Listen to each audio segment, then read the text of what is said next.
Good evening, ladies and gentlemen. Welcome to the 13th week of classes and 25th lecture of MATH B22, Elementary Probability and Statistics, taught at Bakersfield College in the fall of 2020. As usual, let us begin with a few announcements, and we will then, go right back into the material. So, announcements. Exam 2 has been graded. No, not exam 2. Quiz 2 has been graded. Well, it's been a while, actually. Never mind. That's not interesting.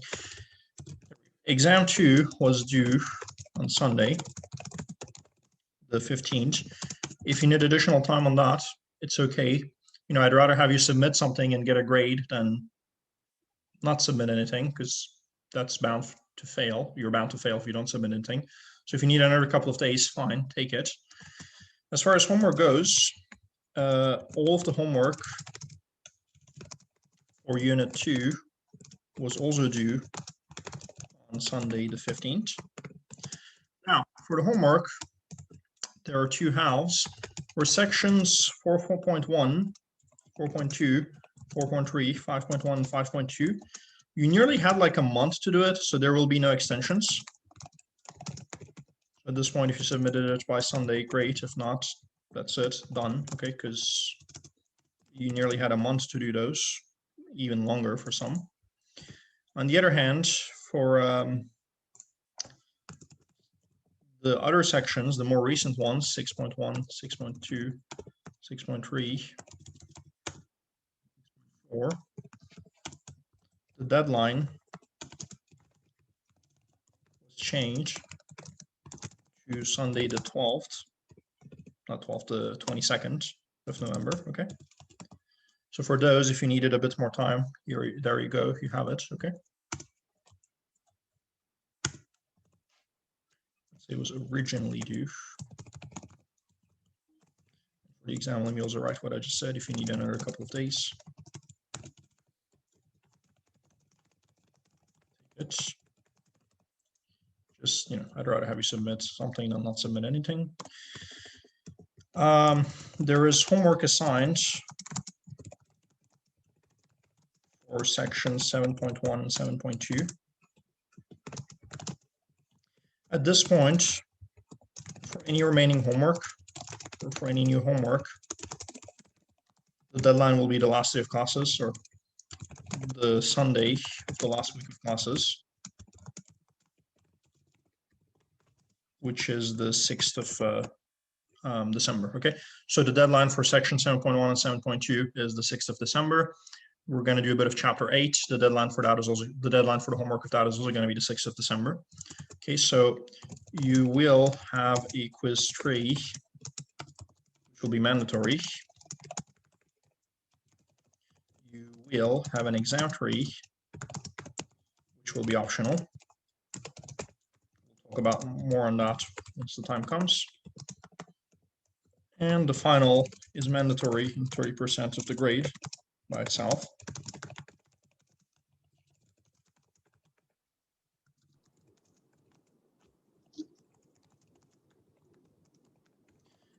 And let's see, the material that we have left at this point, in terms of topics, it's confidence intervals, hypothesis testing.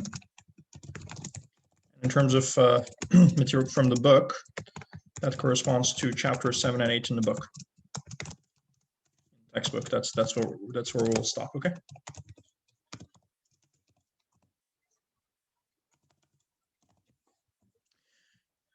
So yeah, I'm going to show you some of this stuff on Canvas in a moment. Nevertheless, first, any questions?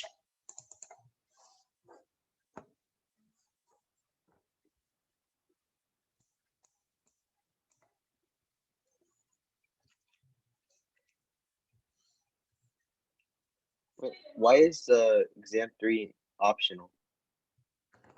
Good question. Because the lowest midterm exam grade out of the 3 gets dropped.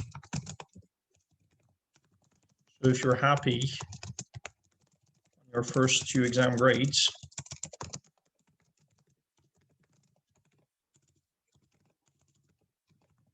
you can take the 0 on exam 3 and how it dropped. Does that make sense?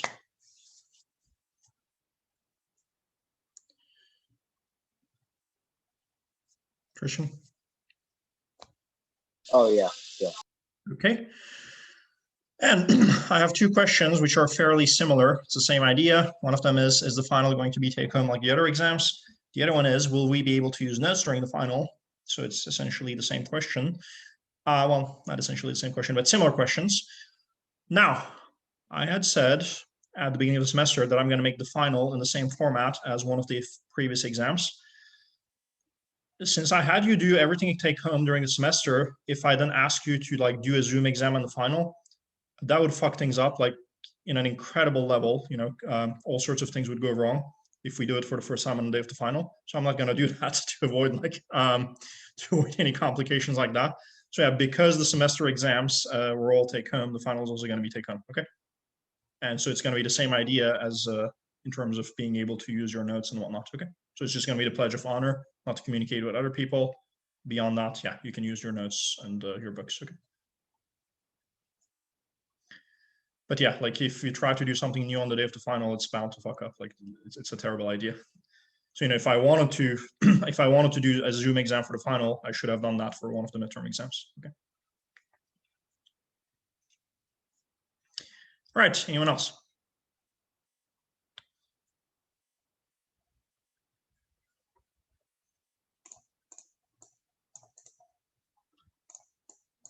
Very well. And yeah, let me show you some of this stuff on Canvas. So if you look at Canvas under assignments, you are going to see, let's show by type. Under homework, you're going to see that for section 6.1, 6.2, 6.3, and 6.4. Notice the deadline is November 22nd. And you're not losing any points on these, okay? On these that were extended, you're not losing any points. The deadline has been changed to November 22nd. And you can see that you already have homework assigned for section 7.1 and 7.2, with the deadline being December 6th. So that's the Sunday of the last day of classes, or of the last week of classes, okay? Quiz 3 is going to be posted next weekend, sorry, this upcoming weekend, and it'll be due the weekend of Thanksgiving. So we're going to have one more quiz. And you're going to have exam 3, which is going to be optional, because you're going to look at your 2 exam grades. If you're happy with them, you don't have to attempt exam 3. If you're not happy with them, you can attempt exam 3. This way, the lowest of these 2 gets dropped, okay? The final, though, is mandatory. Notice that the final is a separate category of its own, 30%, so that's a separate story than the midterms, okay? Other than that, if you look at modules, you're going to find the handout that we've been dealing with for the past week, as well as a new handout for today. So if you click on today's dates, okay, you're going to find handout 14, which we've been dealing with for a week now, as well as handout 15, which is new for today. And yeah, both of the homeworks, section 7.1 and 7.2. Oh yeah, let me tell you one thing. On Canvas, and I'm going to remind you this one more time, but let me tell it to you today as well. If you log in as a student, which is kind of what I'm doing right now, or at least putting in a student view, this is what you would see for your grades if your professors have put, you know, the grades on Canvas, if they've made the gradebook available on Canvas. You can give yourself hypothetical grades. So if you wanted to ask, okay, let's say you got a 75 on exam 1, and if you want to ask what would happen if I get 86 on exam 2, and then, I don't know, 62 on exam 3, and then 70 on the final. See what it says? This is a what if score. You can put yourself what if scores. You can put yourself hypothetical scores. And I'm doing this from a student's perspective, not from my teacher perspective, okay? So you can give yourself hypothetical scores, and then you can check your total grade with those hypothetical scores. Now, the hypothetical scores have no bearing on your actual grades. Like, it's not going to change the grades in my grade book. But yeah, you can do that for your own purposes. If you have questions like, you know, what is the minimum I could aim for in the final? Should I take exam 3 or not? You know, what different scores can I get on exam 3, and how might that affect my you know, semester grade? You can use yourself hypothetical scores, and yeah, check that way. Okay. All right, that's it for me as far as I'm concerned, that's all that I'm aware of as far as announcements go. So another minute for questions about this type of stuff, and then we go on to the material. Okay, let me make sure that I download this stuff.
For Christ's sake.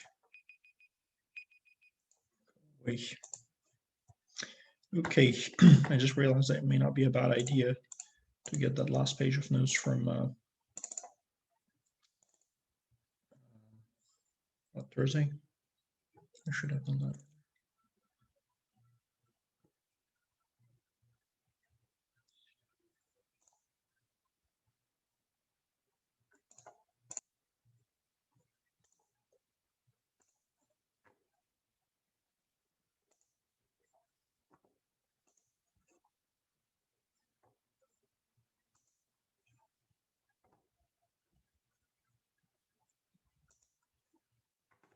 Okay, so on Thursday, first we finished covering, excuse me, first we finished covering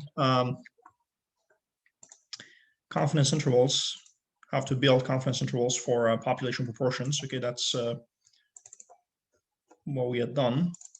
And then we talked about the fact that when you're conducting a real life study, before you can even build your confidence interval, you might want to answer the question, how many people should I include in my study? How many people should I go out and reach out to and deal with ahead of building my confidence interval? Okay, so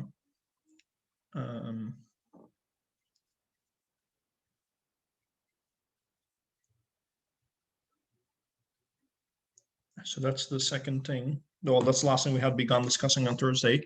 We're not done with that yet, but well, we actually just begun discussing that, how to determine sample size. Sorry, Mr. Ragu. I went to upstairs really quick. Sorry? I went upstairs really quick, and they said you were calling my name. And that's all I have to tell you.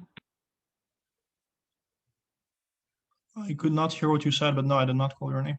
But okay. Well, I mean, I only heard that part, that calling your name. No, I did not call your name. I couldn't hear the rest. But yeah, if there's anything private, just let's talk during the break. Otherwise, yeah, nothing will come. Yeah. So yeah, we began the discussion on determining the sample size, and so this is how far we had gotten on Thursday. We had this problem, right? Well, where there was a case of salmonella outbreak due to a particular ice cream bar, or due to ice cream bars of a particular brand. So customers were not willing to purchase it for a while after that salmonella outbreak. A year later, after that outbreak, a consultant for that company, or the owner or the manufacturer, wants to know what percentage of customers are still not wanting to buy that that type of ice cream. And so to estimate that percentage, first they are asking how many customers should we sample, how many customers should we go out and investigate and study, to then build a confidence interval to find out, for the percentage of customers who are still not willing to buy the ice creams of that brand. Okay, and so we came out, we saw on Thursday where the formula to determine the sample size comes from. And so the different pieces are Z, the critical value. That's going to depend on the confidence level, right? The 91% confidence level. P hat is the sample proportion of successes, which in this problem, we're told that a reasonable guess for the proportion is 0.10. So P hat was 0.1, 0.10. Q hat is a sample proportion of failures, and support proportion of successes with 0.1. The proportion of failures would be 1 minus that, 1 minus the proportion of successes, so 1 minus 0.1, 0.9. And finally, because they want to estimate the percentage to within 0.02, it means that they want their confidence intervals to look like something, something, plus or minus 0.02. So that plus or minus 0.02 is the margin of error. The margin of error is 0.02, okay? So we got the P hat, we got the Q hat, we got the margin of error. So then the only thing we need is the Z alpha over 2, the critical value corresponding to a 91% confidence level. And then we will be all set to determine the sample size. So we set out to find this critical value corresponding to a 91% confidence level. That's our first task for tonight.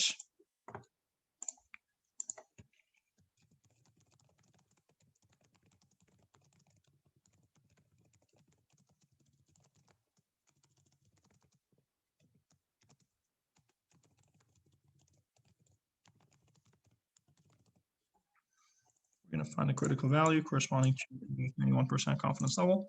How are we going to do that? So that means that we're looking at a Z distribution, at a Z-score distribution, or formally a standard normal distribution, which means 0 standard deviation 1, where at the center we got a 0.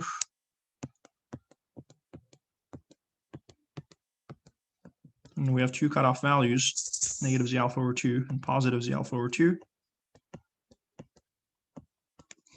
And between them, they're supposed to cover 1% of the area.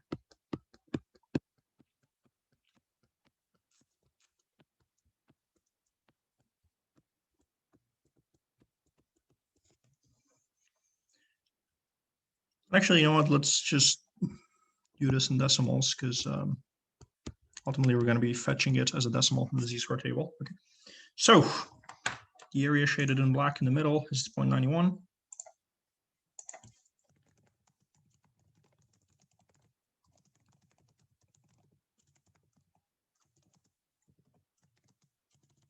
Yeah, let's do everything in decimals since we're going to be looking at it as a decimal in the Z-score table. Okay, someone besides Raymond, Tristan, Janet, and Tyler. Okay, someone besides, is she right here?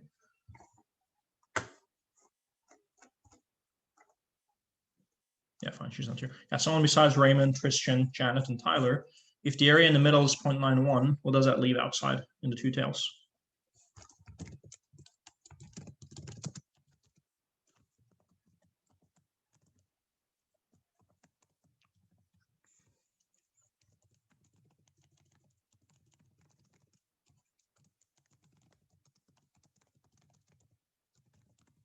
Keeping in mind that the total area under the graph is 100% or 1, right?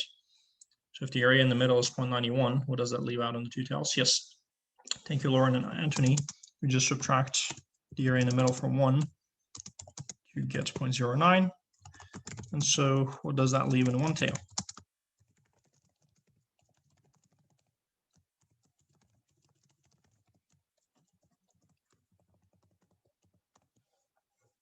Yes, thank you, Lauren. Half of that, right?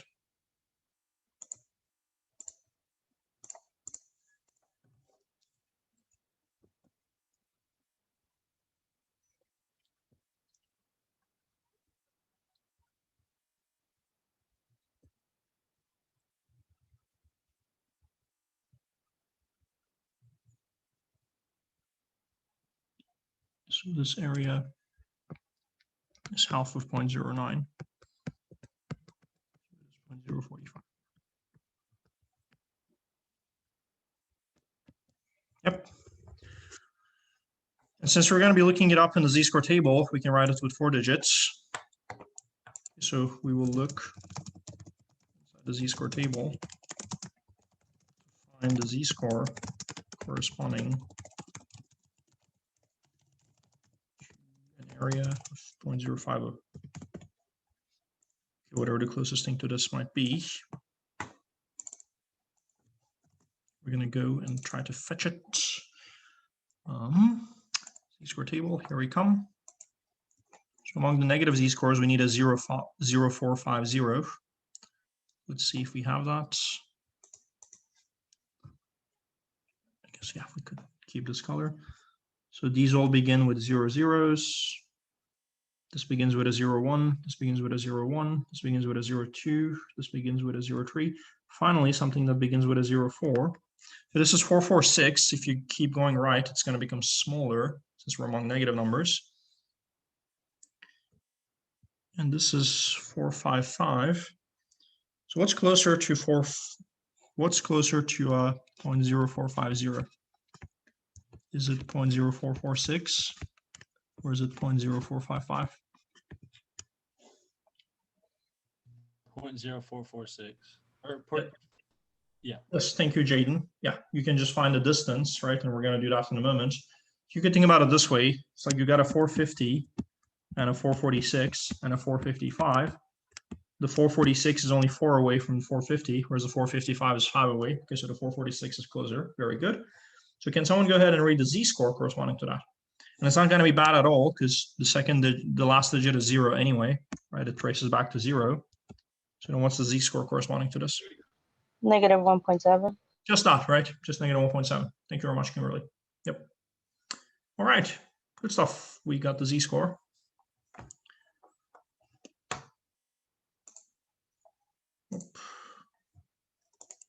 So, yeah, there is no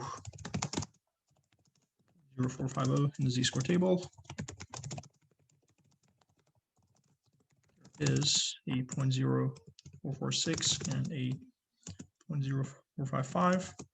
The 0.0455 minus 0.0450 would be equal to 0.0005, whereas 0.0450 minus 0.0446 is equal to 0.004. So 0.0446 is closer to 0.0450. So we find the z-score corresponding to 0.0446, and it is negative 1.7. And that's your negative cutoff right there. That's your negative z alpha over 2. Okay. So the negative version of the cutoff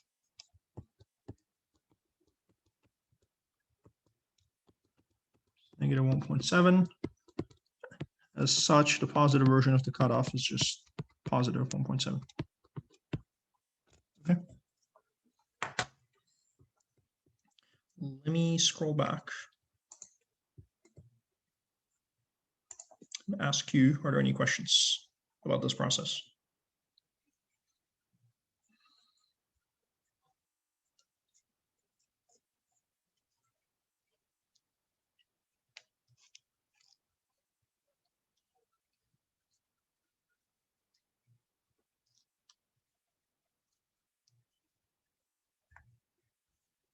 Very well, and let's proceed. Let me pick it up from where we had left on Thursday.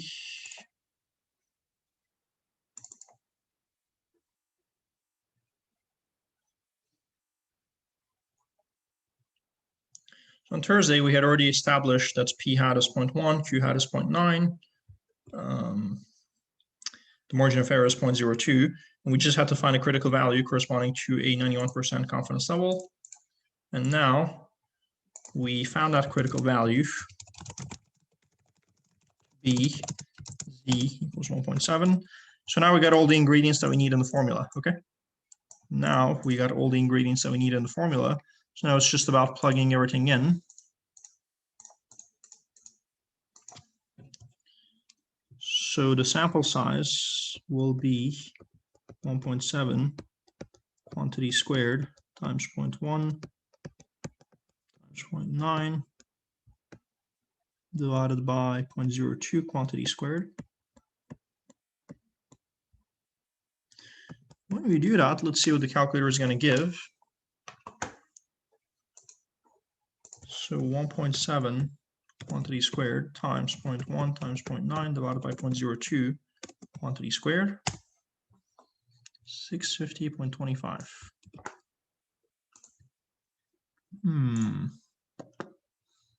That's cool. We got an answer. The question is this the answer?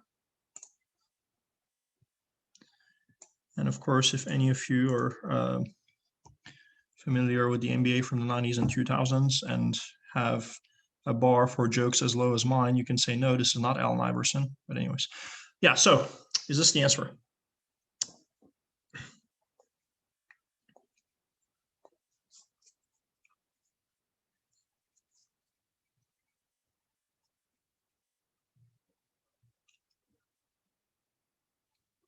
Let me, by the way, point you out to the question. The question was, how many consumers should be sampled to then go on to build the confidence interval for whatever purpose, okay? So can 650.25 be an answer to the question, how many consumers should be sampled?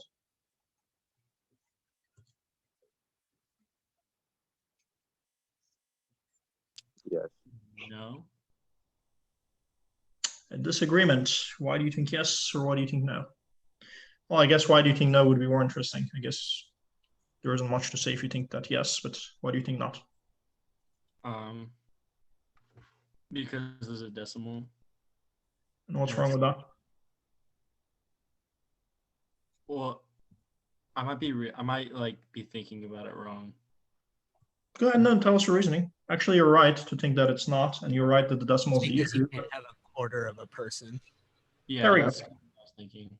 Yes, but yeah, thank you very much, Christian, Raymond, and Jaden.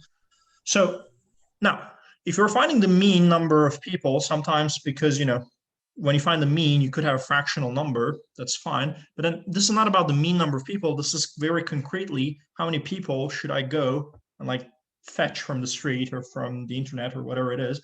How many people should I go up to? How many people should I include in my study? This really, really, really warrants a whole number, okay? This really requires a whole number. So 650.25 cannot be the answer for that. We still need to do a little tweaking, okay? Very good thought. Now the question is, how do we tweak it? Let me ask you this. Let me pull up the formula for margin of error. Is it this? Nope, the other one. So let me pull up the formula for margin of error.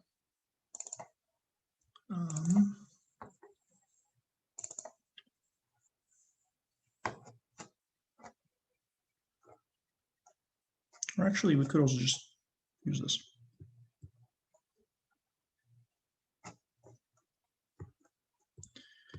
Now, when the sample size becomes larger, what is going to happen to the... Or actually, sorry, let's begin with this. Let's begin by saying that no, this cannot be the answer. Okay, so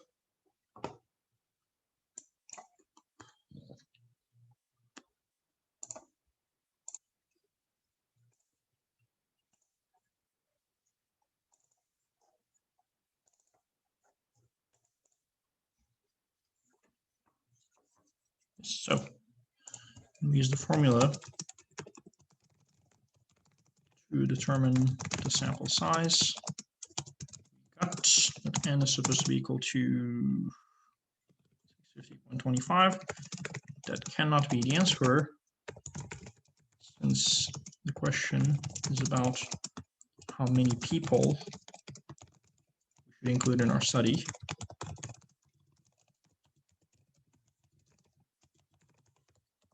Okay, so the answer has to be a whole number. That's the first thing.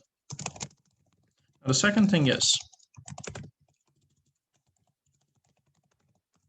in any other context, we would just go ahead and round this to the nearest whole number, and then be done. That would be the answer, okay?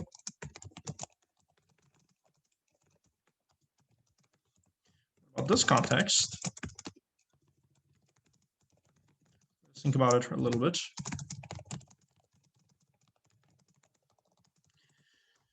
So now let's look at the formula for margin of error. What happens when the sample size gets larger? When the sample size gets larger, does the margin of error get larger or smaller?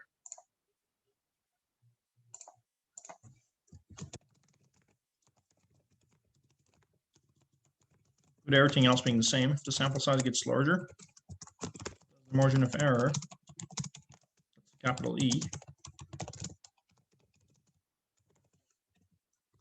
sample size lowercase n, does the margin of error get larger or smaller?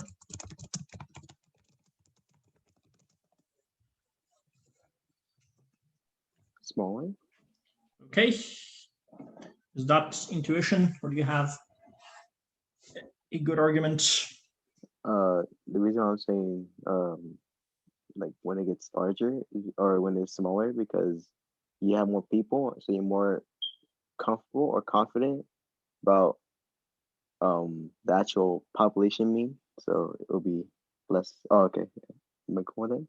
Excellent. Yeah, excellent. That is a good intuitive reasoning. That's with everything else remaining the same. With more people, you can have more precision. So a smaller, yeah, if everything else remains the same, with more people, you can have more precision. So a smaller margin of error. Excellent. That is a very good reasoning. Now, let's also think about it algebraically. Where do you see this lowercase n with respect to this fraction? Where do you see this lowercase n? Is it at the top or the bottom? Bottom. Bottom, right? It's at the denominator. It's at the bottom. It's dividing. So if the n becomes larger, if you divide something into more and more pieces, is the whole thing becoming, or the pieces getting larger or smaller if you divide into more pieces? Smaller. Okay, smaller. Smaller, right? Because it's at the denominator of the fraction, it's dividing something. So if you divide something into more pieces, each of the pieces is going to be smaller. So once n gets large at the bottom, e as a whole is going to get small. Okay, that's the algebra way of looking at it. Or Christian, what you mentioned first was the intuitive way of looking at it. Those are both very good. So yeah, let's write that down. I see.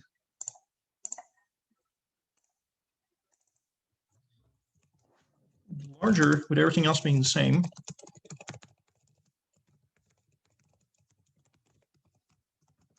Larger sample size results in a smaller margin of error, and vice versa, a smaller sample size results in a larger margin of error. As such, if we take a smaller sample size than necessary, we run the risk of getting a margin of error that is larger than we wish to see, and than we wish. On the other hand, if we take a sample size that is larger than necessary, we will get a smaller margin of error than we wish, which is okay. Which is why, to play safe here, we will always go with a slightly larger sample size. Just not to, so if your margin of error is more than 2%, you're not going to be okay with that. But if it's a little bit less than 2%, you're going to be okay with that when it says that you want to estimate to within 0.02, okay? So to play safe here, we'll always go with a slightly larger sample size, meaning that in this context only, always round up. If you have a fractional number, always round up. Even a 650.25 becomes what? What do we round this to as a whole number? 651. Yes, even though it's just the 0.25, even though it's much closer to 650, we're still going to play safe and take a slightly larger sample size than necessary. 651, okay? So I wrote all of these words. What would you be supposed to write? What would you be supposed to write in a situation like this? You would just be supposed to write that you got a 650.25.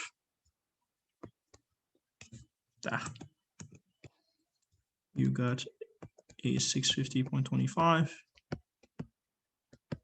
So you're rounding it to a 651, and that's your final answer. That's it, okay? And that's it, that's the answer to this question. So if we want to create a confidence interval for the percentage of customers who are not going to buy those ice cream bars, and if we want that confidence interval to have a margin of error of no more than 2%, we want to have a 91% confidence level, then we got to go out and fetch 651 people in a random sample, or through the internet, through phones, through whatever it is. Take a random sample of 651 people, and then conduct our study and then build the confidence interval and so on and so forth. Okay. But so for the purpose of this question, you don't have to like build a confidence interval or anything. For the purpose of this question, you just have to say how many people would you go and study to then do the rest of it. Okay. Right. Any questions?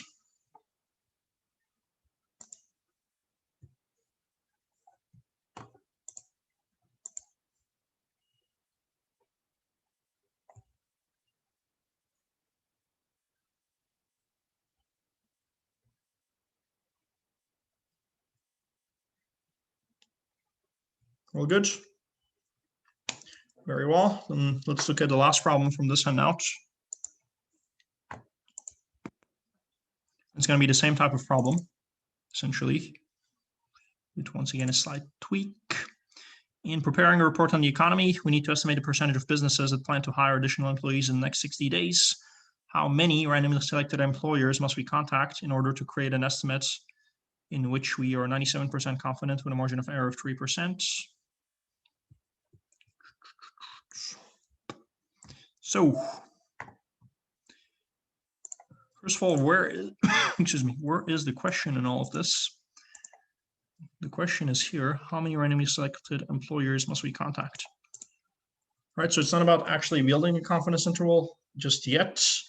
It's not about, finding, it's not about anything like that just yet. It's just about how many people should we reach out to? How many people should we include in our study to then later conduct the study and do whatever we need to do at the end of the study? Okay, so this question is once again about determining the sample size.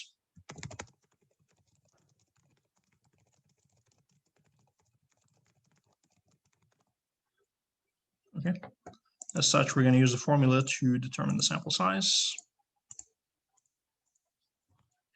So,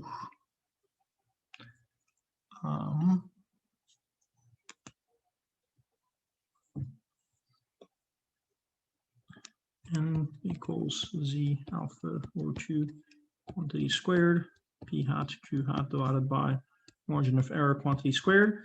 And then let's identify these guys from easiest to hardest. The margin of error this time is going to be very easy to recognize. What is the margin of error this time? 3%. Yes, thank you, Tristan. It's very, very explicitly stated by the problem, right?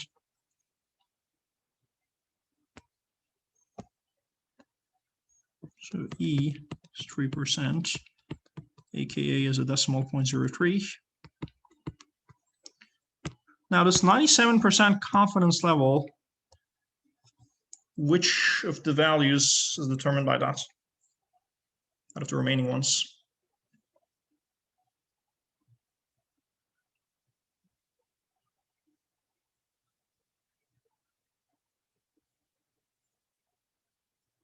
Can you rephrase the question? Oh, sure. So the 97% confidence level, that's going to determine what?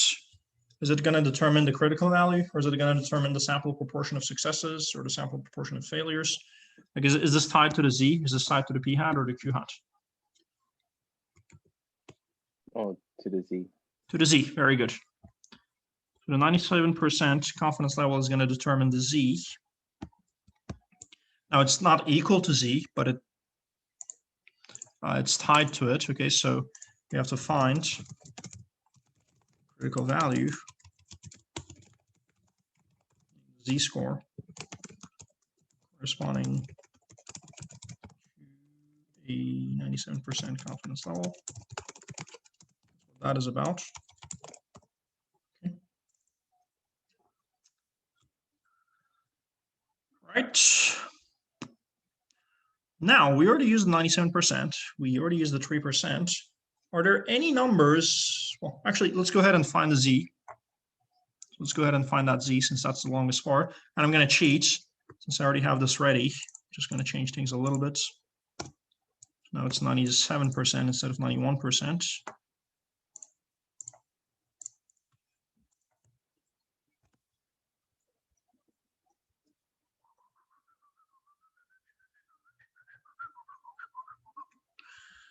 So now we're dealing with a 97% instead of a 91%.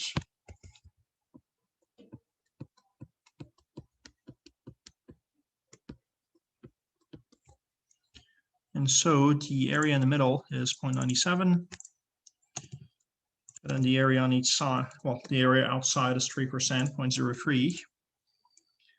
And so the area on each side is going to be half of that.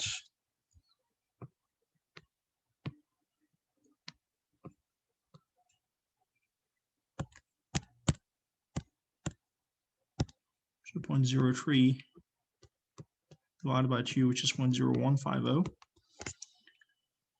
So we're going to look inside the z-score table to find the area, or to find the z-score corresponding to an area of 0.0150.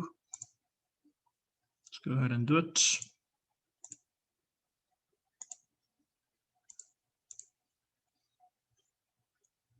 Zoom in a little bit. There we go.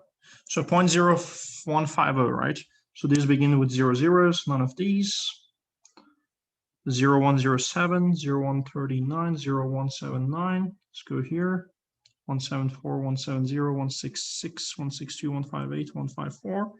Ah, brilliant. There's a precise 150. Well, 0150. All right, so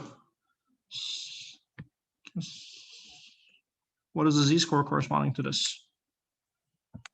Yeah, 2.17. Yes, thank you, Francisco. Negative 2.17.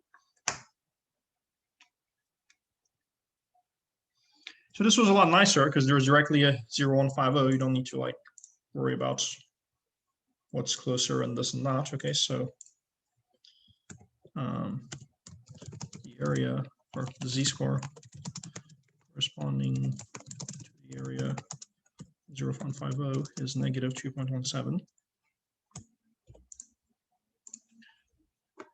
And so the critical value is going to be essentially the positive version of that, so just positive 2.17.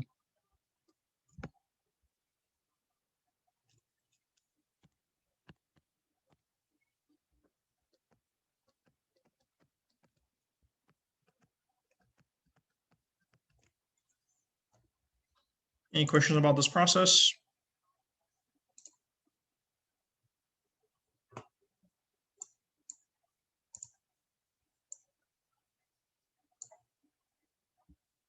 Very well. So we found that on another page.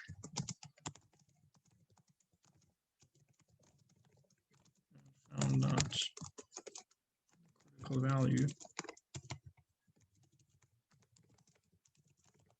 is 2.17, 2.17.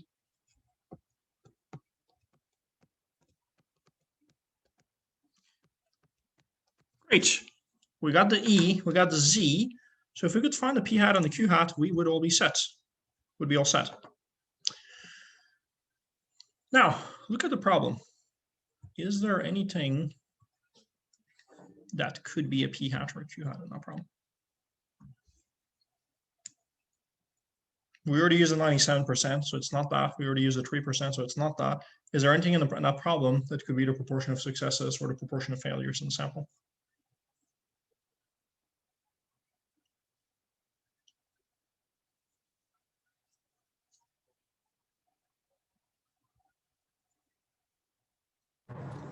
days.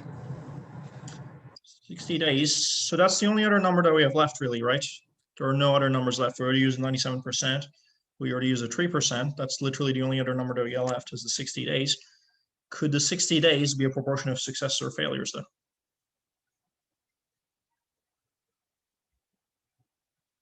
No. It's not a percentage of something, right? It's not a proportion of something. I mean, yes, it is the only other number left, but it's not. No, it can't be one of the things that we're looking for, unfortunately. So then, is there any good candidate left in this problem for what we're looking for P hat and Q hat? No. No. So yeah, thank you, Mazen. Thank you, Raymond, and thank you, Tristan. So the only thing we need now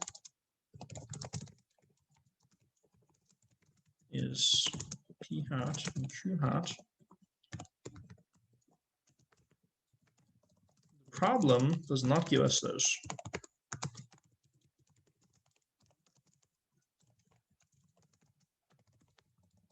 So what are we supposed to do? a situation like this? Well, keep in mind that it is okay to take a sample that is larger than necessary, but not okay to take a sample that is smaller than necessary. So we have to choose p hat and q hat in a way that they give us the largest possible sample size. So what values of p hat and q hat do that? Let's investigate that once again, a separate page.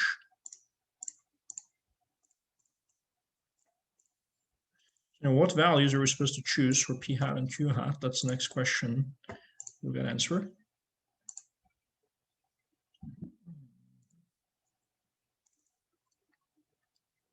Let's pick some arbitrary values and try our luck.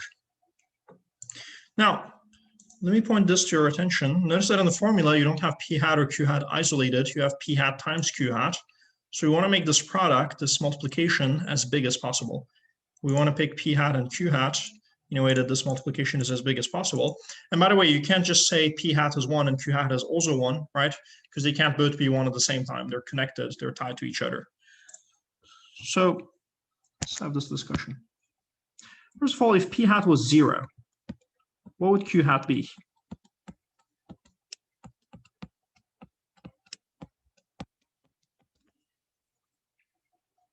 One. Very good, because it's just 1 minus p hat, right? So it will be 1 minus 0, so it will be 1.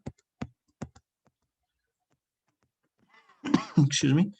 And so their product, their multiplication, would be 0 times 1, it would be 0. That doesn't look like much of a large number. Let's try our luck with maybe 0.1. Someone besides Christian, if p hat is 0.1, what is q hat?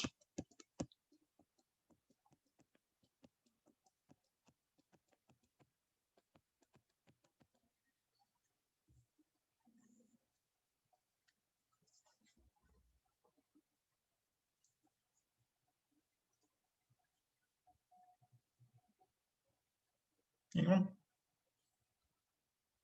Oh, and you even have the operation under your eyes. You can just go ahead and carry that operation out. 0.9. 0.99. 0.9. Thank you, Janet. So what is the multiplication going to be then? It's going to be 0.1 times 0.9. So it's not as bad as 0, but it's not that large either. 0.09. Let's keep trying our luck with larger values of p hat. If p hat is 0.2, someone besides Christian and Janet, since they answered the first two, what is q hat then?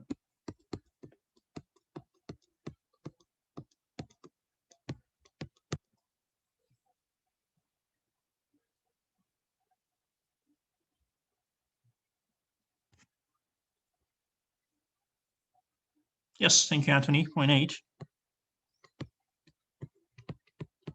So the multiplication would be 0.2 times 0.8. So it's still better, 0.16. Let's keep going. If p hat is 0.3, then q hat would be 1 minus 0.3, right? All right, someone besides Janet, Tristan, and Anthony. What is this? 0.7. Couldn't hear who that was, but thank you. Yes, 0.7. I think Kimberly. Yes, thank you. Yep. So p hat times q hat would be 0.3 times 0.7, which is 0.21. So that's still better.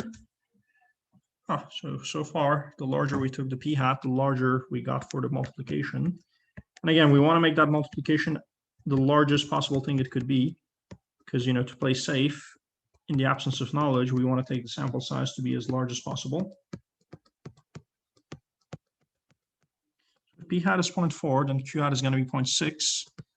And then the multiplication is going to be 0.4 times 0.6, 0.24.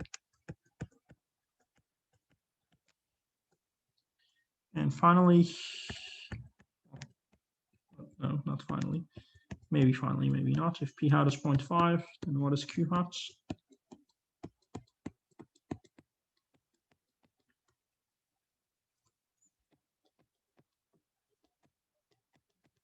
Also 0.5, right? Very good. So P hat times Q hat is going to be 0.5 times 0.5, 0.25. Now, should I keep going or not? Do I need to keep going or not?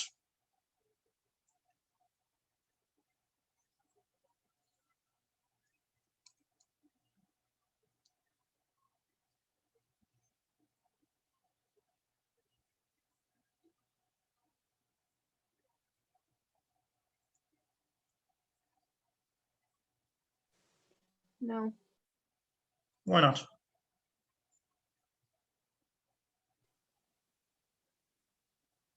because we already have all our answers here, just in reverse, I guess you can say. Sorry? We have all our answers here. So like, what would happen if I picked P hat equals 0.6? What is Q hat going to be? It would be 0.4.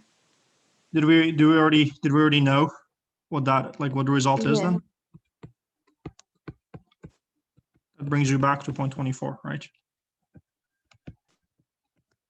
Very good. So essentially, it went up, up, up, then it peaked at 0.5. Now it's going down. And the maximum possible value is 0.25 for the product. Okay, so this is the maximum possible value for the multiplication. Okay, so the maximum possible value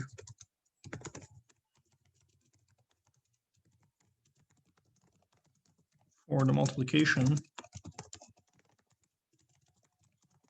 between P hat and Q hat is 0.25, and it happens when they are both equal to 0.5. So in other words, in the absence of knowledge about them,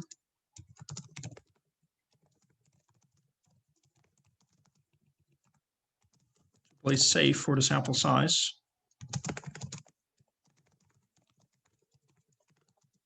we should pick P hat and Q hat both equal to 0.5. Now, are you going to have to deal with this whole thing every single time? Absolutely not. In fact, if you look at the handout, to this part, determining the sample size, it'll tell you, how about P hat? Well, since we don't know the value of the population proportion, we have two choices. If you have a reasonable guess for the population proportion, we use it for P hat. If you have absolutely no information, if you have no prior information, we use P hat equals 0.5, because this leads to the largest possible sample size. In exercise 9, we were told that a reasonable guess for the proportion is 0.10. So we went ahead and used that for P hat. But in exercise 10, we have absolutely nothing that could be P hat. So to play safe, we're going to use P hat equals 0.5, okay? So the values, when we pick P hat and Q hat, both be, or when we pick P hat to be 0.5, Q hat is also 0.5. Why? Because it's 1 minus 0.5, right? And that choice gives us the largest possible value for your product, your multiplication.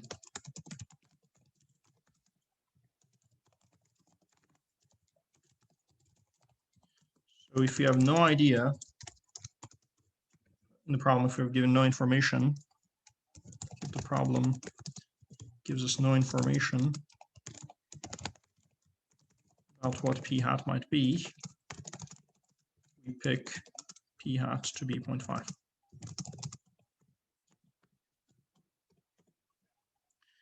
Great, now we got everything that we need in the formula. Now it's just once again about using the formula and getting the answer. So n is z squared, which we found to be 2.17, times p hat, which we said, you know, we got no idea, so pick 0.5 to make the product as large as possible, times q hat, also pick 0.5 to make the product as large as possible, divided by 0.03, that's the margin of error, quantity squared. And we're just going to blast this through the calculator.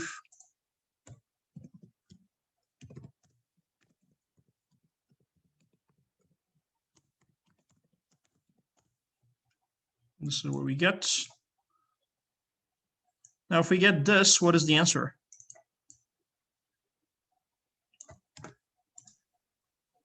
$139.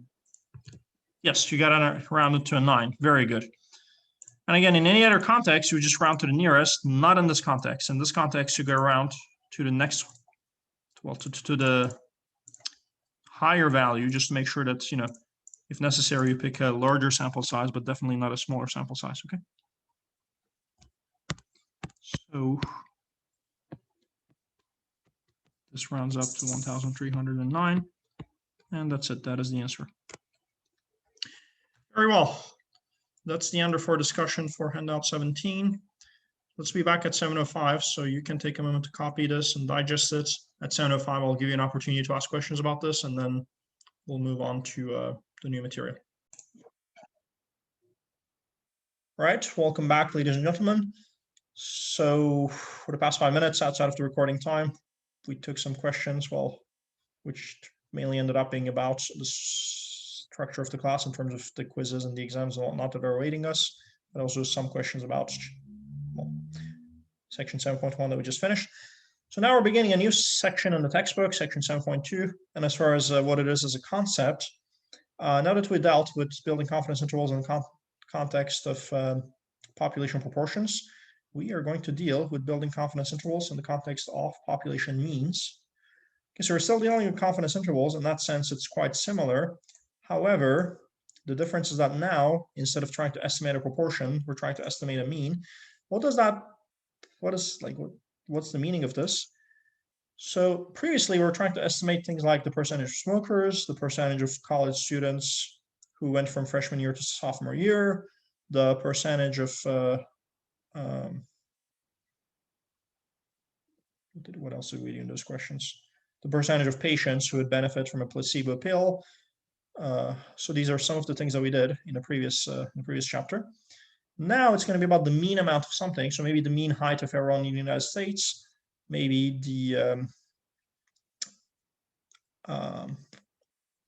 mean THC content in something that advertises to be CBD, okay, or maybe the mean, well, I don't know how many people are, but okay, fine. Or I don't know, the mean depth of people who are 30 years old in the United States, something like that, okay? So it's a slightly different beast, but the concept is similar. We're still going to estimate it with a confidence interval. And recall that to build a confidence interval, we start from the sampling distribution of the sample quantity, and then we work backwards to build a confidence interval. So it's going to work the same way.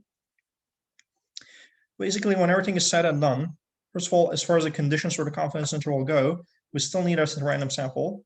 But now, the second condition is not n times p hat is greater than or equal to 5, and n times q hat is greater than or equal to 5. Instead, it's simpler. It's, is your sample size large enough and is greater than or equal to 30? Or do you have a normal distribution to begin with? And then the formula, notice that we still have the point estimate, which is this time the sample mean. Instead of p hat, we have x bar, because we're dealing with a sample mean instead of a sample proportion, plus or minus the margin of error. And the margin of error is still the critical value times the standard deviation of the sample mean, this time instead of the standard deviation of the sample proportion, okay? So it's similar ideas, or pretty much the same idea, but slightly different formulas, slightly different names. So without further ado, let's just dive right into it with an exercise. One last thing before we begin that exercise. If you look at your canvas, since this chapter is hard, and there's a lot of formulas and whatnot, I made a summary sheet that will hopefully be helpful as you deal with your quiz, your homework, or your exam, or if you deal with exercises for this section for whatever reason. Let me show you the summary sheet that you have available to help you out. So under modules, or really under the home page, scroll all the way down. All the way down. We're going to have summaries, parentheses, formula sheets, MATH B22, confidence interval result summary.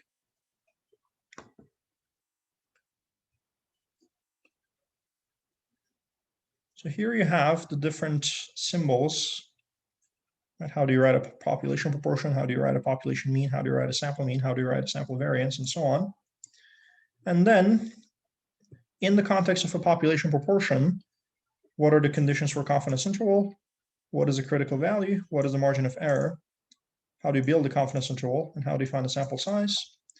And in the context of a population mean, what are the conditions for a confidence interval? What is a critical value? What is the margin of error? And how do you build the confidence interval? Okay.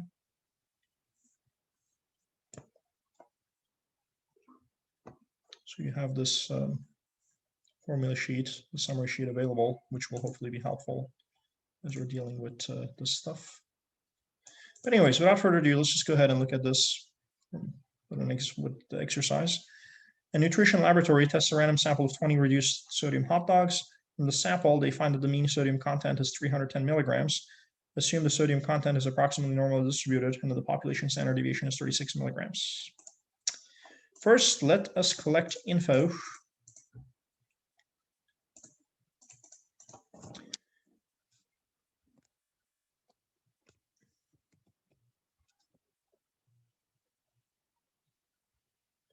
We're dealing with a random sample of 20, meaning that the sample size is 20.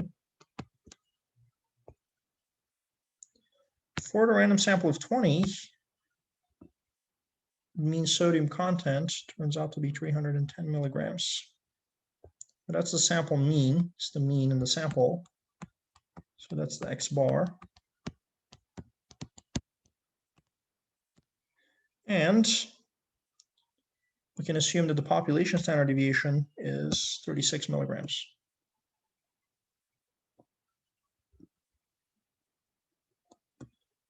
So this is the standard deviation for the whole population, so it's a sigma. Now the first question is just about checking the conditions to build a confidence interval. The first condition will always be that you got to have a random sample, ideally a simple random sample, at least a random sample. And as a researcher, you would have to guarantee that you're doing, picking a good sample, that you're satisfying this condition. As someone solving problems on an exam, the problem has to tell you that a simple random sample was picked. Otherwise, you have no way of knowing.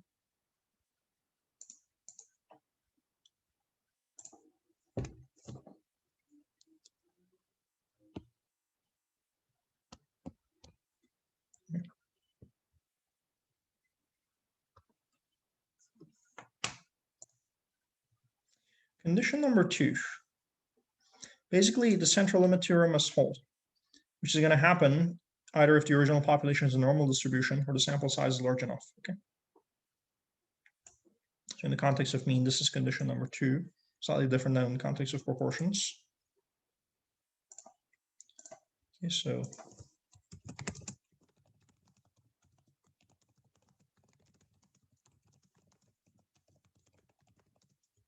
that either two things must be true. This way, at least one of these two conditions must hold. The original population has a normal distribution.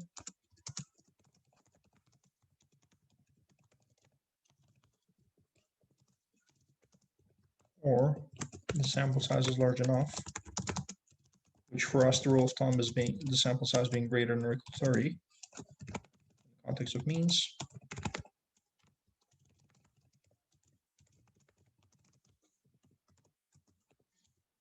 So here, the sample size is 20, right? It is definitely not large enough.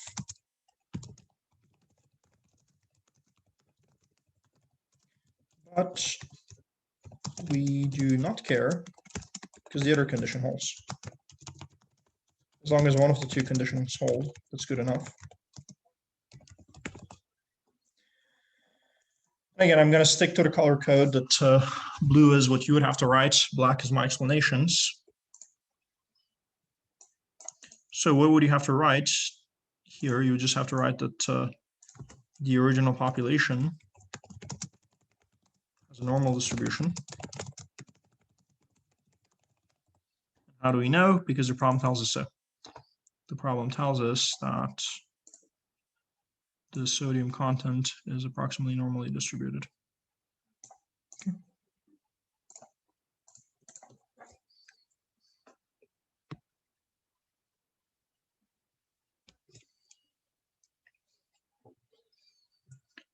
Now, finally, there's a third condition in the context of means. This one is going to make sense later on. For now, it's not going to make too much sense, which is whether the population standard deviation is known or not. Here, the population standard deviation is known.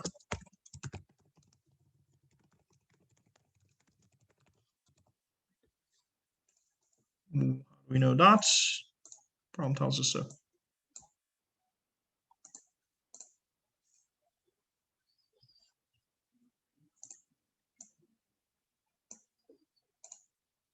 Okay, good. All the conditions hold. First, any questions? This is all you have to do for this question. What's written in blue, okay?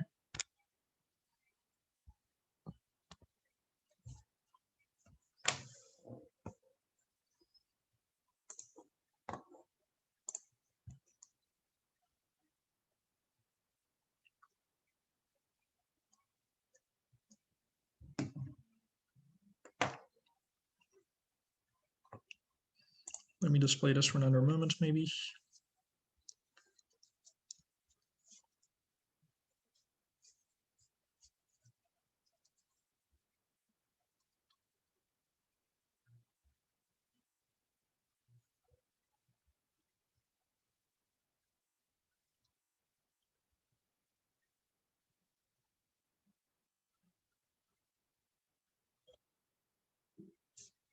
Very well, let's proceed to the next part then.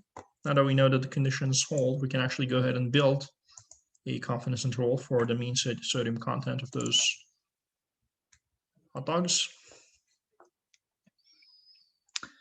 So we got to find the margin of error for a 95% confidence interval. What is the formula for the margin of error in this context? This guy right here, the z alpha over 2 critical value times sigma the standard deviation of the population time divided by the square root of n, square root of the sample size.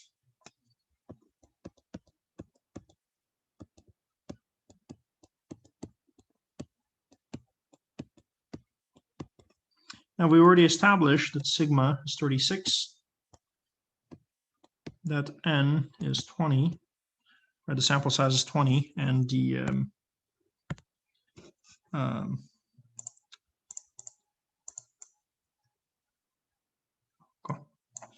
sample size is 20, excuse me, and the population standard deviation is 36. Yes. Conference did this? Sorry? Oh, that's never mind.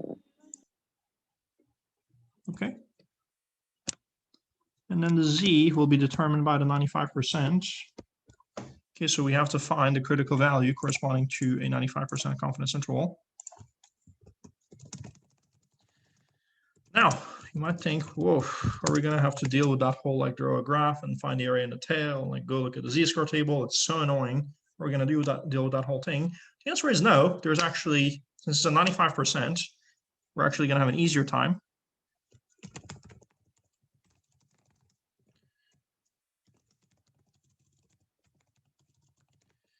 Recall from our discussion on Thursday that we talked about the fact that there are some percentages that are special because we always want to build confidence intervals with those percentages, or we very frequently want to build confidence intervals with those percentages, 90%, 95%, and 99%.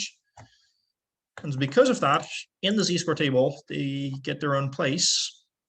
Anywhere else in the z-score table, the margins represent z, and the inside represents the area to the left, except on the bottom right of the positive z-scores table,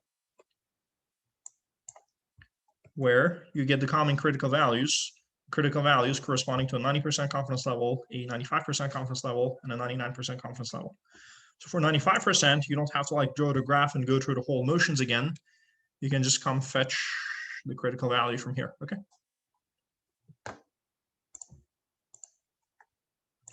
So this is one of the special percentages for 90%, 95%, 99%. We can directly find the corresponding critical value on the bottom right of the positive z-scores table. For 95%, the critical value is 0.96. And of course, if you're doing it, I wouldn't want you to write all of these words. If you're doing it, you can just write 95% confidence level corresponds to z alpha over 2 being equal to 1.96. Okay. Good. We got everything. We got all the ingredients. All we got to do is now just go ahead and put them together and blast the whole thing through the formula. Okay. Let's go ahead and do that. So the margin of error is equal to 1.96 times 36 divided by the square root of 20. Let's see what that is roughly equal to.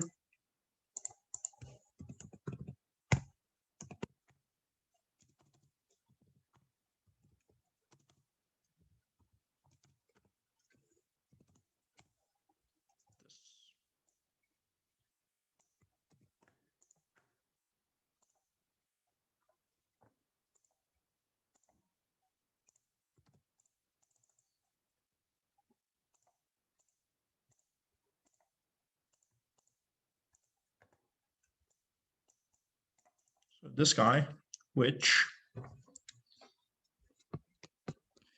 I'm going to round to 1 digit, and you might ask why, because I want so. Okay, so on the exam and on the quiz, to make sure that it's not ambiguous, you would have explicit instructions about whether you're supposed to round to the nearest 100, the nearest 10, the nearest whatever. In real life, there's something called significant digits that scientists take into consideration when they make the decision about how to round.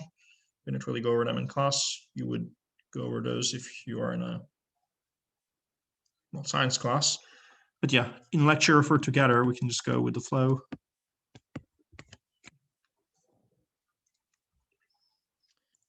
And yeah, that's it.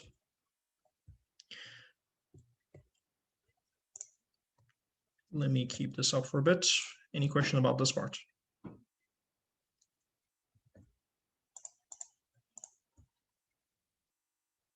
Which, by the way, actually, I should have kept this black because I would, I don't necessarily want you to code the whole number from the calculator. You can just give the final answer properly rounded. Okay.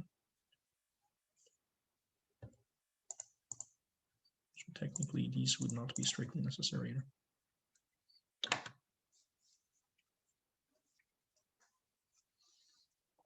But yeah, as you can see, you don't have to write all that much for this question, right?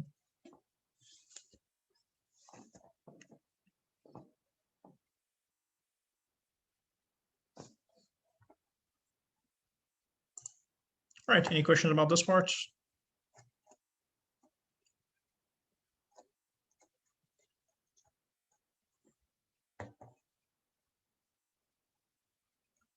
Very well. So you might see what's coming next. Now that we've found the margin of error, we got to build a confidence interval. You find a 95% confidence interval for the mean sodium content. And then once you find the margin of error, all you got to do, actually first, let's write it here. Part B, we found margin of error for a 95% confidence interval here is E equals 15.8. Let's remind ourselves about that. So then we got what we need. The lower bound and the upper bound of the confidence interval. So the lower bound of the confidence interval is just going to be the sample mean, okay, the point estimate minus the margin of error. Keeping in mind that the sample mean is right here.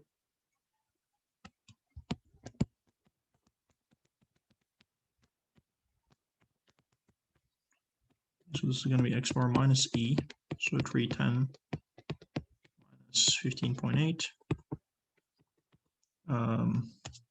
294.2.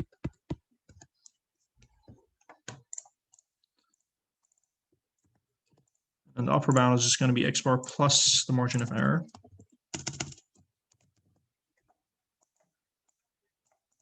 It's going to be the point estimate, in this case the sample mean plus the margin of error. 310 plus the 15.8. So 325.8.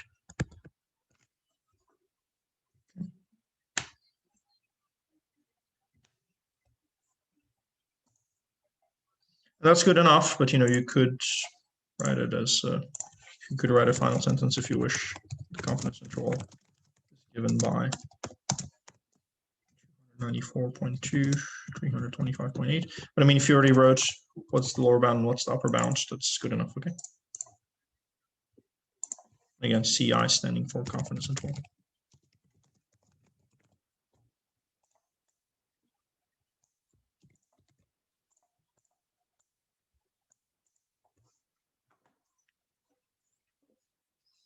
All right, any questions about this?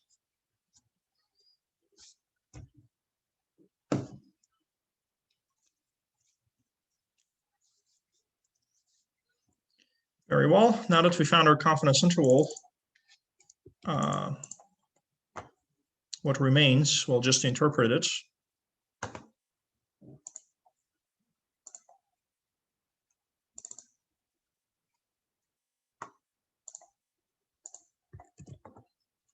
So in part, let's recall in this part that in part C, we found that confidence interval is given by 294.2, 325.8. And again, recall that a successful or complete interval interpretation requires three pieces. One, the interval itself. Two, the confidence level. Three, the parameter, what was being estimated. Well, and usually you'll see them in this order.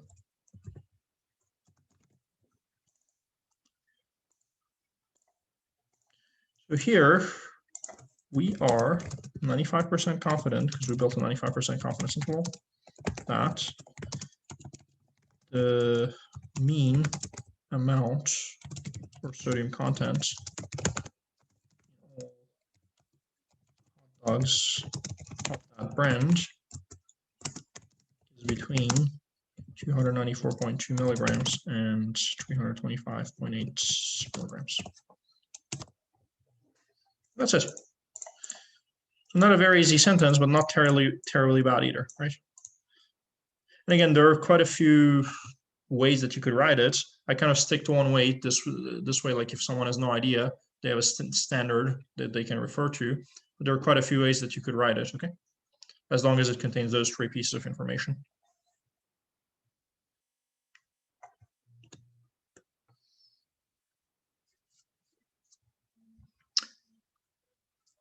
Right.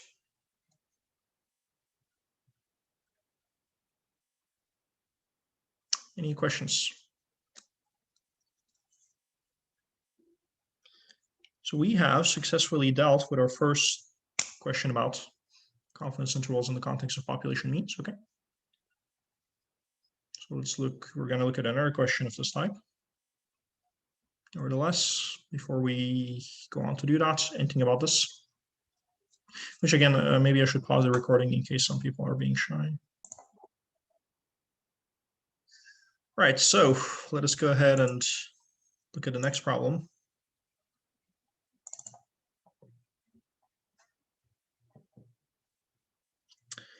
A real estate agent needs to estimate the average value for residential property of a given size in a certain area. The real estate agent believes that the standard deviation of property values in the whole population is sigma equals $5,000.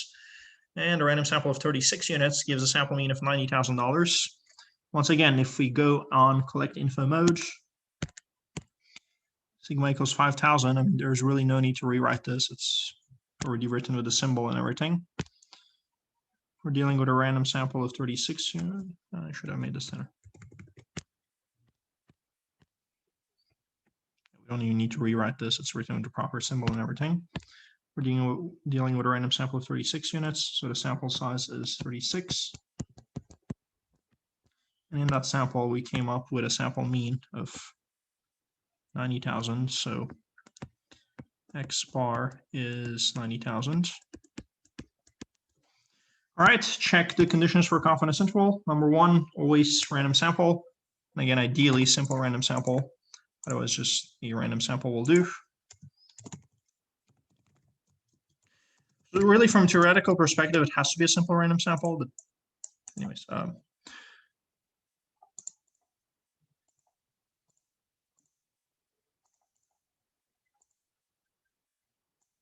here it is, random sample. Bam. We don't need like nothing else that we need to say. It's just the problem tells us so. Number two, the sample size is 36, which is greater than 30, so it's large enough. So, we don't have to worry about the original population having normal distribution in that case, as long as one of the two conditions checks. And number three, we know the population standard deviation. Again, we're going to talk about why that even matters later on, I think on Thursday. Today, let's just go with it. We know the population standard deviation because it seems that 5,000, well, it was introduced with the symbol sigma, so it's not just for the 36 properties, it's for all of the properties, okay?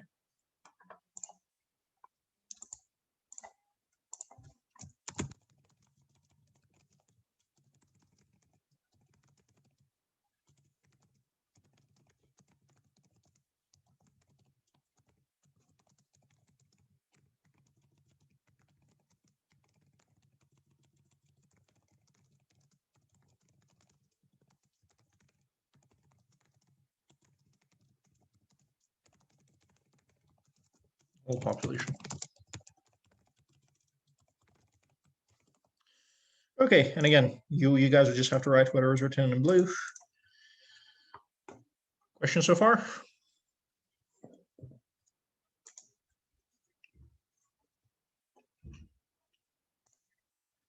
Let me give you another 15, 30 seconds if you're writing stuff down.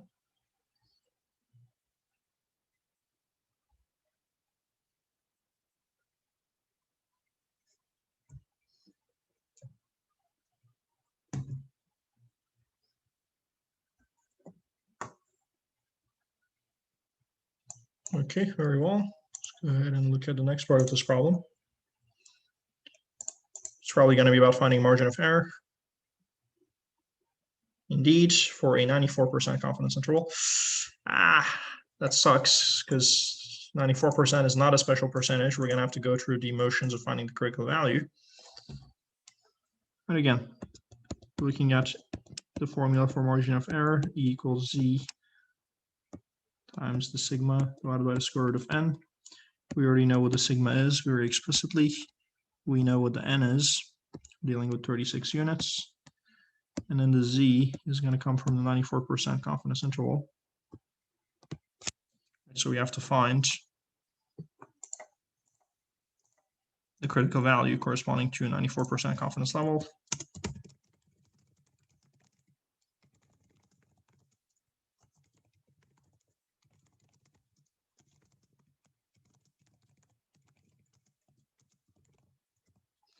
Now, just to show you like what is the bare minimum I would expect you to write on a question like this, let's keep it on the same page this time around.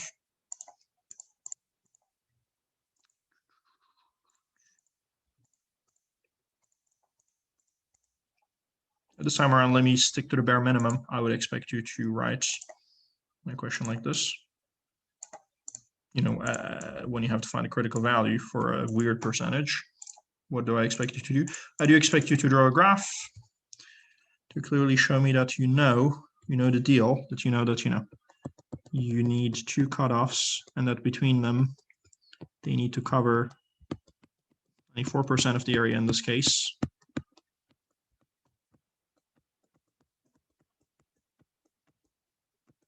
0.94.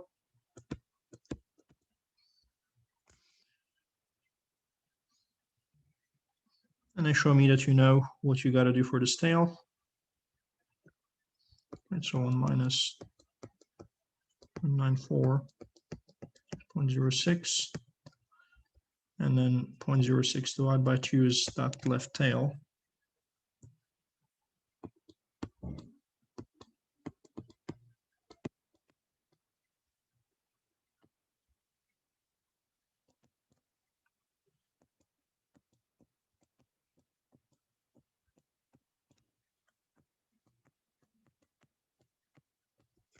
Okay. Show this. And then I'll show that you're looking at this in the z-score table. You need a 0.0300.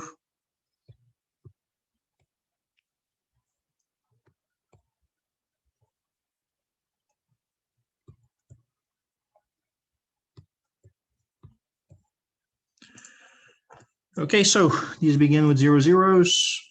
These begin with 0 1. This begins with a 0 2. Finally a 0 3. We need a 0 3 0 0. So we don't have a 0 3 0 0, but we do have a 0 3 0 1.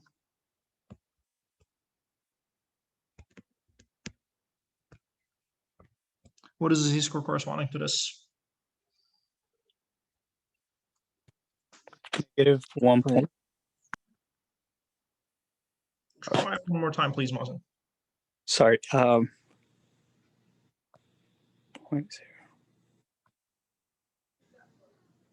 0.031. So that's the area, right? What's the z-score corresponding to that? Would it not be negative 1.88? There we go. That's Negative precise. 1.8. Yeah, thank you very much. That is precisely it. The first few digits are negative 1.8, followed by 0.08, so another 8. Thank you very much, Mazen. Yep, that's it. So to convey the info that you did that, you can just write that, ultimately you didn't really find a 0.030, but that you found a 0.031, and that it corresponded to a negative 1.88. So the negative z alpha over 2 is negative 1.88. Positive z alpha over 2 would be the positive version of that. Maybe I should zoom in to write better.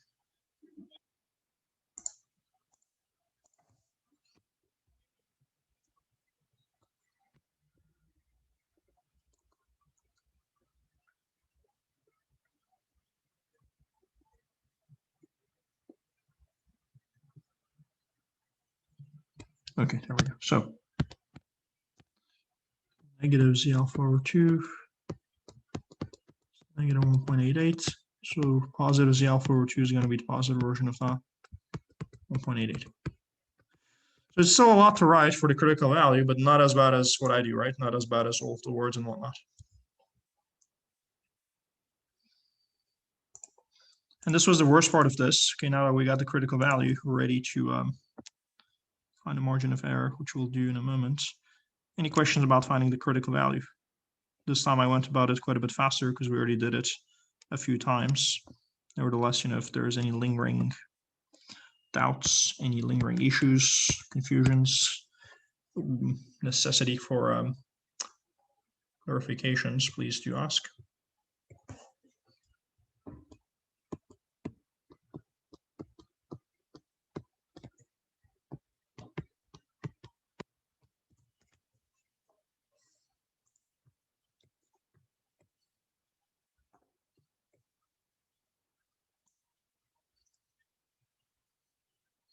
But yeah, so I'm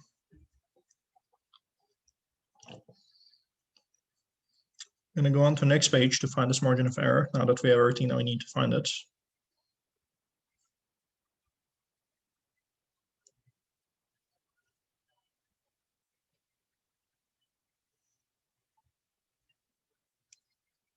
We'll go with this page. Does anyone need more time for this page? Just IPS if you need more time for this page. Going once, going twice, 3. Very well.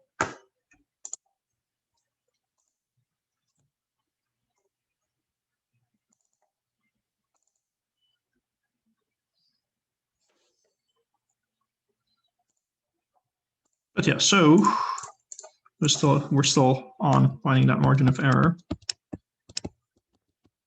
Now we got everything that we need. The z turned out to be 1.88.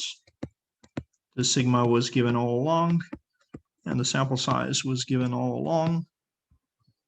So now it's all about blasting this stuff through the calculator. 1.88 times 5,000 divided by the square root of 36.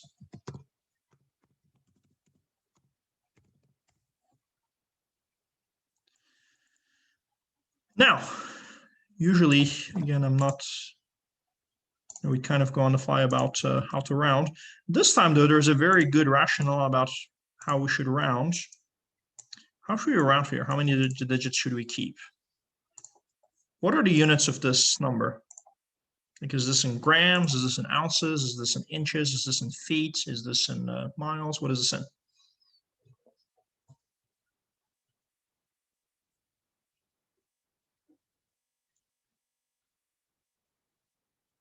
What was the whole context here? It was about price of houses, right?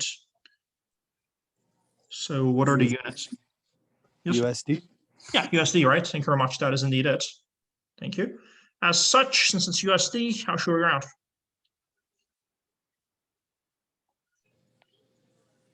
.66. Yes, The to the dollar nearest, amount.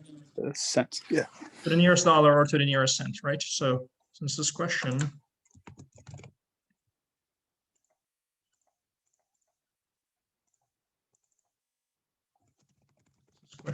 is dealing with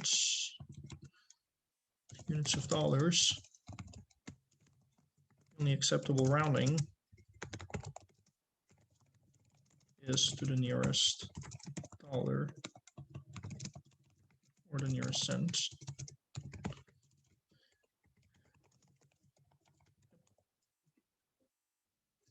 You know, the nearest dollar meaning the nearest whole number, and the nearest cent meaning nearest hundred, meaning 2 digits after the decimal point.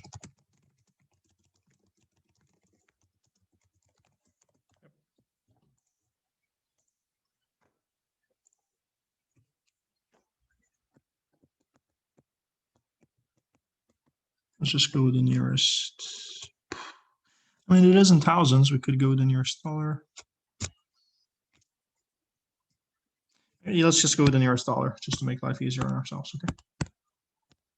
Again, on the exam, I would not leave you with this ambiguity. I would tell you what to do. And in real life, well, you guys have to make the decision in a situation like that about whether cents are relevant or not. Okay. In a situation like this. Right now, why do I choose the nearest dollar? Just to make life a little bit easier. Okay.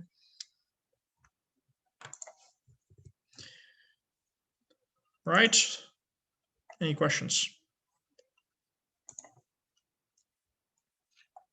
So you can see what's coming at this point, right? Probably building the confidence interval. Now that we got the margin of error.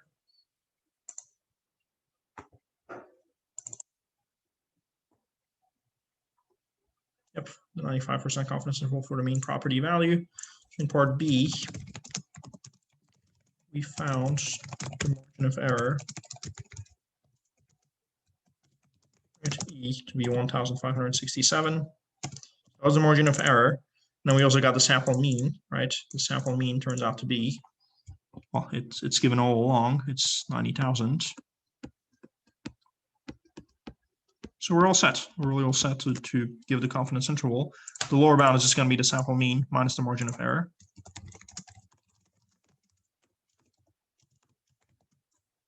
Lower bound is just going to be the sample mean minus the margin of error. So x bar minus the margin of error. So 90,000 minus 1,567. So 88,433. And then the upper bound is just going to be x bar plus the margin of error.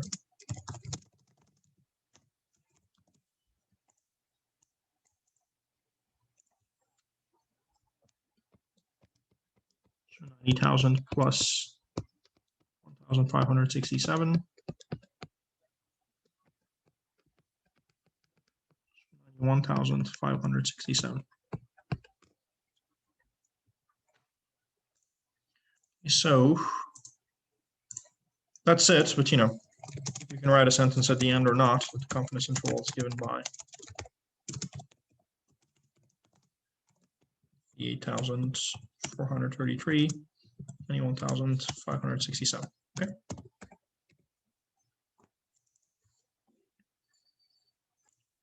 All right, that's it for part C.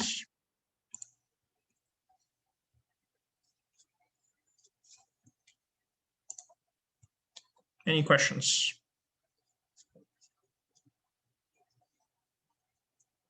So as you can see, by the way, once we get the hang of this, it's really not that bad at all. It's not going too, you know, it's going fairly quick.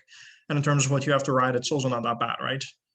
A lot of times it's because my explanations are quite a bit longer, but in terms of the bare minimum you have to write, it's not as bad, at least, okay?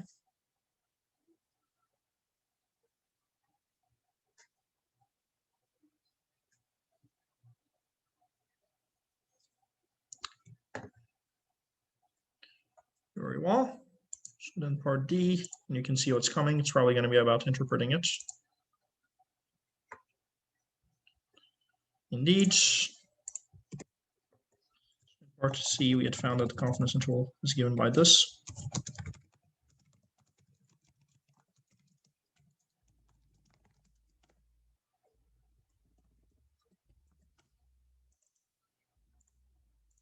And so we are, in this case, 94% confident. Our confidence interval is a 94% confidence interval. That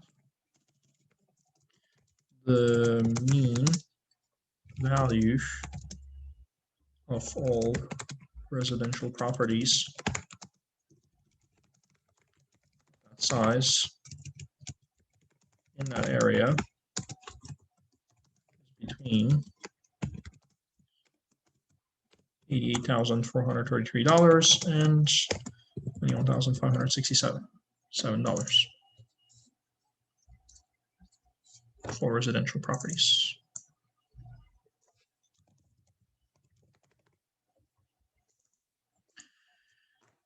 And that's it. We are done with this question as well.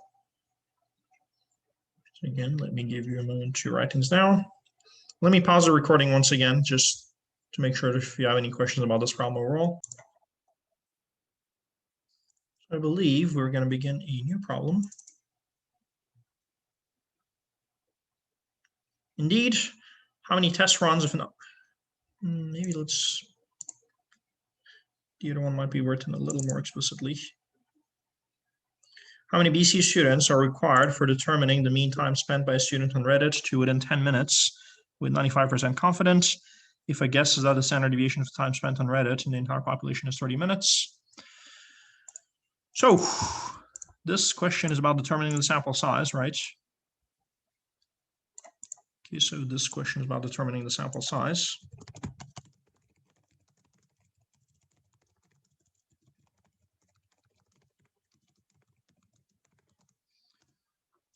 So now we got to use the formula to determine the sample size. And it's not the same as before. Why not? Because now we're dealing with means, right? We're not estimating the percentage of BC students who do something. We're estimating the mean amount of time that they spend on Reddit. Because we're dealing in the context of means, the formula is also slightly different. What is the formula?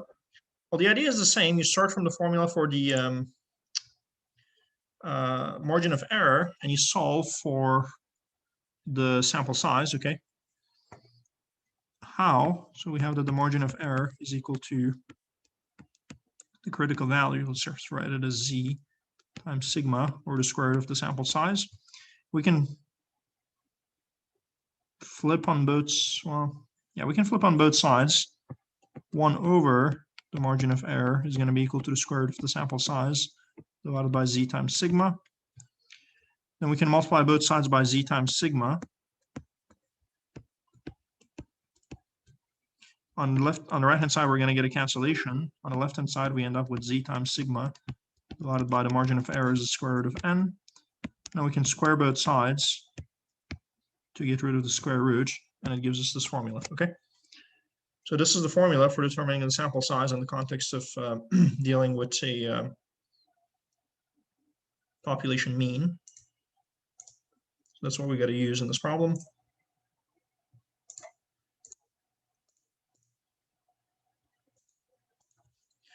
So n is z alpha over 2 times sigma over the margin of error, the whole quantity squared. Let's begin from easiest to hardest. What is the sigma? What are we told the standard deviation is?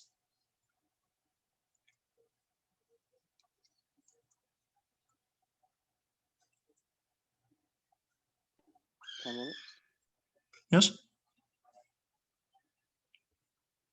Is it 10 minutes or 30?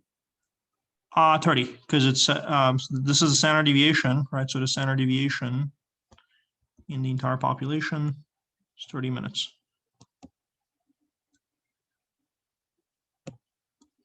Okay, so sigma is 30. Now, what is the 10? The 10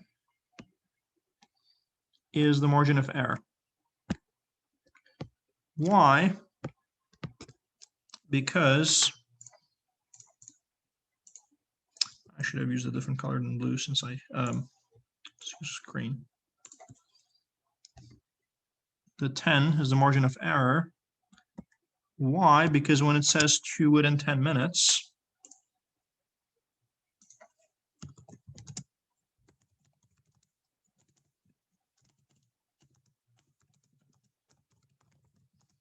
it means that when everything is said and done, you want our confidence interval to look like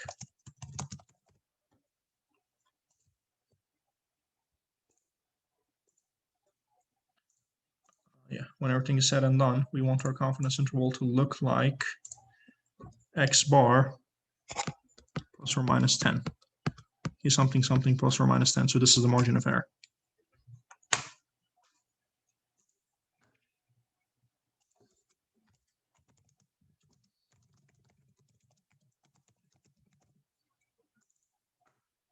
And what about z? That's going to be determined by the confidence level. So here we want a 95% confidence level. Okay, so we need a critical value for 95% confidence level.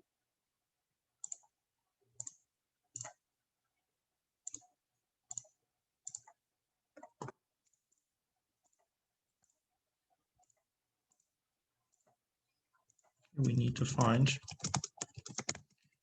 critical value corresponding to a 95% confidence level. To do that, we can just directly check the bottom right of the positive z-scores table.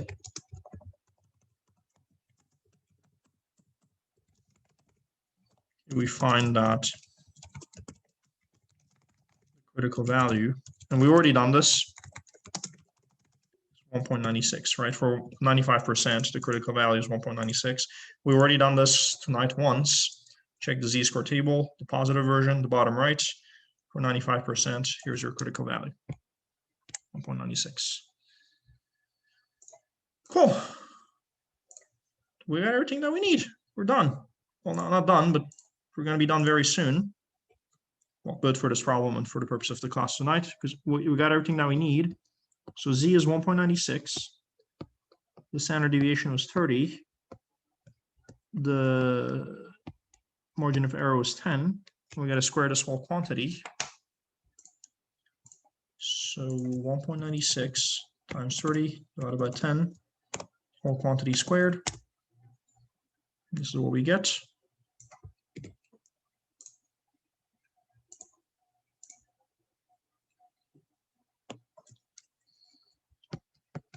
So what is the answer that we're supposed to give?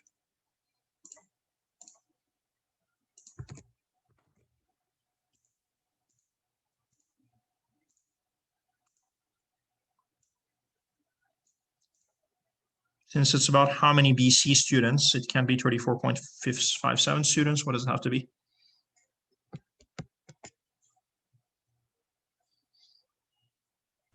36 or a whole number.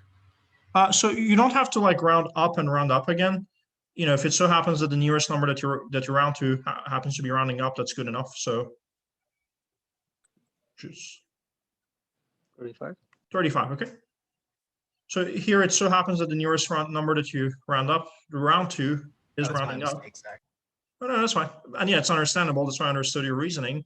So, you know, that's a nice reasoning, but yeah, you don't need to doubly round up. Like if rounding to the nearest is already rounding up, that's good enough. Okay. And that's it. Right. 2 minutes is not enough to deal with the other problem, but this is very good. This is a very good advance tonight. So on Thursday, we will first do one more example of determining the sample size in the context of population mean. But then more importantly, we will talk about the t-distribution and what happens if we don't know the population standard deviation. So yeah, that's it for tonight, ladies and gentlemen. I'll keep this on the screen. And if you have any questions, stay. Otherwise, enjoy the rest of your night, and I'll see you on Thursday.